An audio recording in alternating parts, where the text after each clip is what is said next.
जय हिंद प्यारे बच्चों, बहुत बड़ी गुड न्यूज़। वैसे तो सीएचएसएल के नोटिफिकेशन की डेट पहले से एसएससी ने दे दी है और एग्जैक्ट उसी डेट पे नोटिफिकेशन आ गया है। जी हाँ बच्चों, जिन बच्चों का सपना है सीएचएसएल के थ्रू जॉब लेना, तो बेटा नोटिफिकेशन आउट हो चुका है। नोटिफिकेशन आउट हो चुका है, अपनी तैयारी में जी जान से लग जाओ, पूरी मेहनत से तैयारी कर लो, क्योंकि फॉर्म भर चुके हैं और एग्जाम डेट भी हमें पहले से पता है कम एग्जाम होंगे। और फॉर्म की डेट एसएससी ने क्या बताई है बेटा, 1 महीने फॉर्म चलेंगे। 9/5 से 8/6/2023 तक आप फॉर्म फिल कर सकते हैं बेटा। आप बिल्कुल भी एंड डेट का वेट ना करें, लास्ट डेट के टाइम सर्वर्स बिजी हो जाते हैं और फॉर्म फिल करने में बहुत दिक्कत होती है। तो मैं स्ट्रिक्टली कहूंगा 2-4 दिन का वेट करो और तुरंत फॉर्म फिल कर दीजिएगा। ये आपका डेट है, इसके बीच आपको फॉर्म फिल करना है।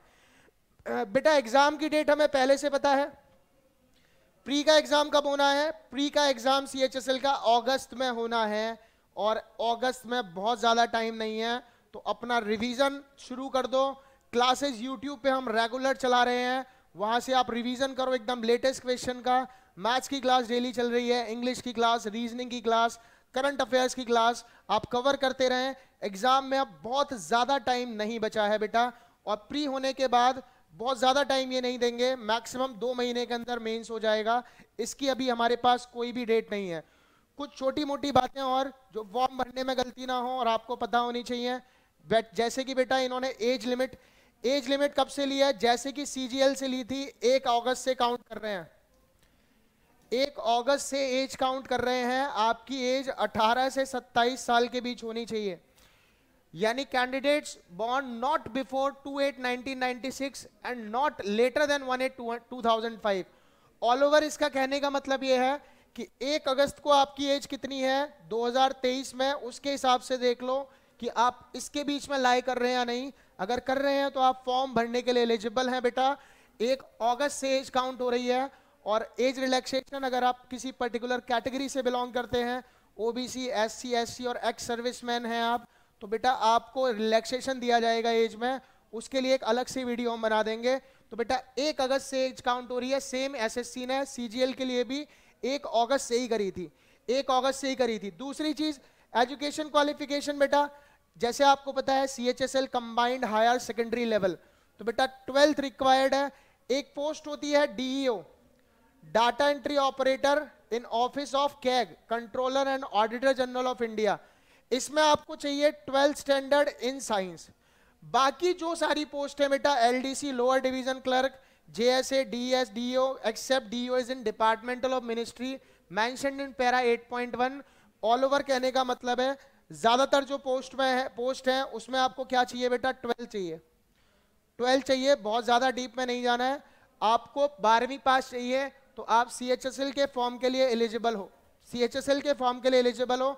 और बेटा ये क्वालिफिकेशन भी कब से काउंट कर रहे हैं आप देख सकते हैं, 1 अगस्त से ही काउंट हो रही है। यानी अभी आपकी अगर 12th नहीं हुई है, वैसे तो सबकी हो जाएगी क्योंकि यूपी बोर्ड का तो रिजल्ट आ चुका है और सीबीएसई का रिजल्ट अपकमिंग है, और आपका रिजल्ट इस डेट से पहले तो आ ही जाएगा। यानी जो भी बच्चे 1 अगस्त तक पास हो जाएंगे, जो भी बच्चे 1 अगस्त तक पास हैं, वो बच्चे फॉर्म फिल कर सकते हैं। तो बेटा अगर अभी आपके पास मार्कशीट नहीं है तो कोई दिक्कत नहीं है, इतनी तारीख तक तो आ जाएगी ना, 1 अगस्त तक तो आ जाएगी ना। तो अगर आप 1 अगस्त तक इतनी एजुकेशन क्वालिफिकेशन में फिट बैठ रहे हैं तो आप फॉर्म फिल कर सकते हैं। और आप अगर इस एज क्राइटेरिया में बैठ रहे हैं तो आप फॉर्म फिल कर सकते हैं। और क्या बातें हैं बेटा, क्या स्टेजेस हैं? जो बच्चे बिल्कुल न्यू है, बिल्कुल फ्रेशर है, उनको मैं एक थोड़ा सा एग्जाम का आइडिया दे दूं तो बेटा जनरली 2 स्टेजेस हैं, टायर 1 एंड टायर 2, जिसे हम प्री और मेंस भी कह देते हैं बेटा। 2 स्टेजेस हैं, प्री और मेंस।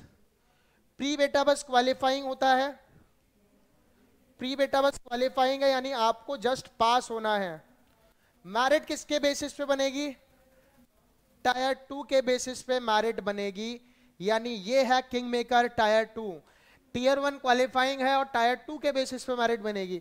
थोड़ा सा एग्जाम पैटर्न का अगर आइडिया देना चाहूं तो बेटा टायर 1 में ये 4 सब्जेक्ट्स आने हैं, English, general intelligence that means reasoning, quantitative aptitude that means maths and general awareness 25-25 question और एक क्वेश्चन 2 नंबर का यानी 50 का।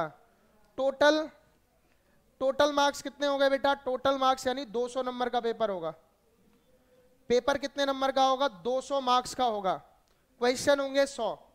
बेटा पोस्ट इस बार कम आई है, थोड़ी सी कम आई है, हो सकता है ये आगे जाके बढ़ जाए क्योंकि अभी तो टेंटेटिव है। फाइनल वैकेंसीज कितनी रहेंगी? अभी बेटा 1600 वैकेंसीज लगभग रिपोर्ट की गई हैं। कितनी वैकेंसी है बेटा? 1600 वैकेंसीज। थोड़ी सी हर ईयर के मुकाबले कम है, बट उम्मीद है कि ये वैकेंसीज बढ़ जाएंगी, ये वैकेंसीज इंक्रीज हो जाएंगी। अभी तो 1600 हैं, पर उम्मीद है, पूरी उम्मीद है ये इंक्रीज होंगी, डेफिनेटली इंक्रीज होंगी। बेटा अगर इसे आप टायर 1 केवल अभी जैसे मैंने बताया क्या है, क्वालिफाइंग इन नेचर है, आपको केवल क्वालिफाई करना है, पास होना है जस्ट, इसके नंबर्स आगे एड ऑन नहीं होंगे। अगर आप टायर 1 को क्वालिफाई कर लेंगे तो ये टायर 2 होगा आपका मेंस। बेटा मेंस में क्या क्या चीजें हैं मैं थोड़ा सा इजी भाषा में बता दूं तो 2 सेक्शन है एक तरीके से, सेक्शन 1 सेक्शन 2 यही मेन है। मैथ्स आएगा 30 क्वेश्चन रीजनिंग, एक क्वेश्चन 3 नंबर का यानी 180 नंबर का पहला सेक्शन है। मैथ्स के 30 क्वेश्चन, रीजनिंग के 30 क्वेश्चन, टोटल हो गए 60, एक क्वेश्चन 3 नंबर का यानी 180 का। फिर दूसरा सेक्शन है English 40 question, GS computer English and general awareness ये लिखा हुआ है। English 40 question, general awareness 20 question, कितने हो गए?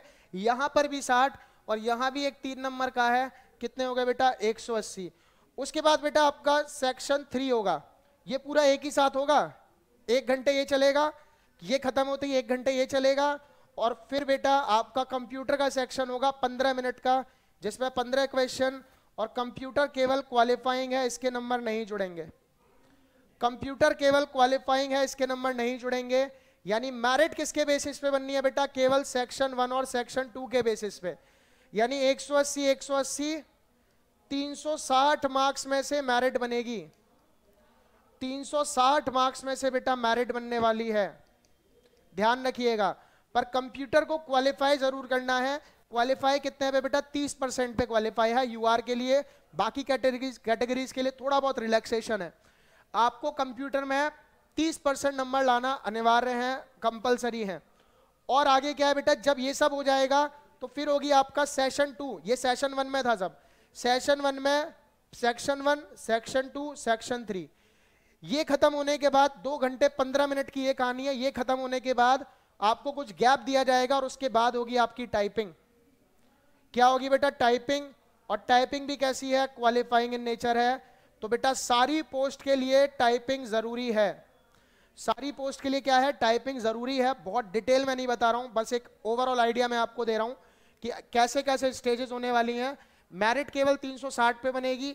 मैथ्स रीजनिंग एक सेक्शन, इंग्लिश जीएस दूसरा सेक्शन, 180 नंबर 180 नंबर।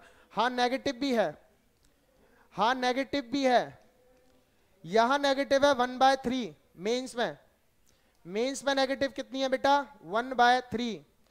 और प्री में नेगेटिव कितनी है? प्री में नेगेटिव मार्किंग कितनी है? 1/4। प्री में नेगेटिव है 1/4। और प्री क्वालिफाइंग है, मेंस पे मेरिट बनेगी, मेंस के बेसिस पे मेरिट बनेगी। नेगेटिव यहां पे ज्यादा है 1/3 का। एट लास्ट आपकी टाइपिंग होगी और काम खत्म। प्रोसेस बहुत फास्ट कर दिया है पैटर्न को चेंज करके, पैटर्न चेंज हो गया था, पहले ही नोटिफिकेशन आ चुका है। तो यहां के बाद आपका काम खत्म, अब बस बैठो घर पे आराम से और रिजल्ट का इंतजार करना है इसके बाद। तो बहुत मेहनत से, बहुत अच्छे से, जी जान से तैयारी से लग जाओ। अगर आपका अपना एसएससी सीएचएसएल के थ्रू गवर्नमेंट जॉब है। बेटा एक चीज ध्यान रखना, फॉर्म फिल करते वक्त फोटो में, मैं बता दूं बच्चों के जो सबसे ज्यादा रिजेक्ट होते हैं फॉर्म, वो फोटोग्राफ की वजह से होते हैं। तो एसएससी साफ साफ नोटिफिकेशन में ये पेज देता है, आपको मिल जाएगा कि कौन सा फोटो एक्सेप्टेड है। इस तरह का फोटो होना चाहिए, लाइट बैकग्राउंड, आपके दोनों ईयर विजिबल हो, गर्ल्स के लिए स्पेशली मैं बोल रहा हूं, आपके दोनों ईयर विजिबल होने चाहिए और एकदम आप स्ट्रेट हो और पीछे लाइट बैकग्राउंड हो। जैसे मेरे पीछे लाइट बैकग्राउंड है व्हाइट। जैसे इसने कहा है कि ऐसा फोटो नहीं चलेगा, ये केवल फेस दिख रहा है, गर्दन नहीं दिख रही, कटा हुआ फोटो है, नहीं चलेगा। कैप में फोटो नहीं चलेगा, स्पेक्स में फोटो नहीं चलेगा। चश्मे में मत डाल देना भूल के भी, बच्चे चश्मे में डाल देते हैं, रिजेक्ट हो जाएगा। तो ये सब रिजेक्शन होंगे आपके फॉर्म के, तो ऐसी गलती मत करना, आपकी पूरी मेहनत वेस्ट हो जाएगी अगर फॉर्म रिजेक्ट हो गया तो ये फोटो एलिजिबल है, एकदम करेक्ट है। तो फोटो का मैंने पहले भी बताया था, फोटो का जरूर ध्यान रखिएगा, एकदम बढ़िया फोटो अपलोड करना और नया, एकदम 2-3 महीने से ज्यादा पुराना ना हो, ऐसा नहीं कि शक्ल भी मैच नहीं कर रही है। तो बेटा ये सब जानकारी थी सीएचएसएल के नोटिफिकेशन के बारे में। कटारा एकेडमी आपके साथ पूरे दम के साथ लगी हुई है, रोज शाम को 7 से 10 कॉन्टिन्यूस क्लासेस चलती हैं, इंग्लिश 8 बजे मैथ्स और उसके बाद रीजनिंग। तो बेटा बिल्कुल तैयारी में लग जाओ पूरी मेहनत से और आपका सिलेक्शन जरूर होगा। सभी को ऑल द बेस्ट, जय हिंद।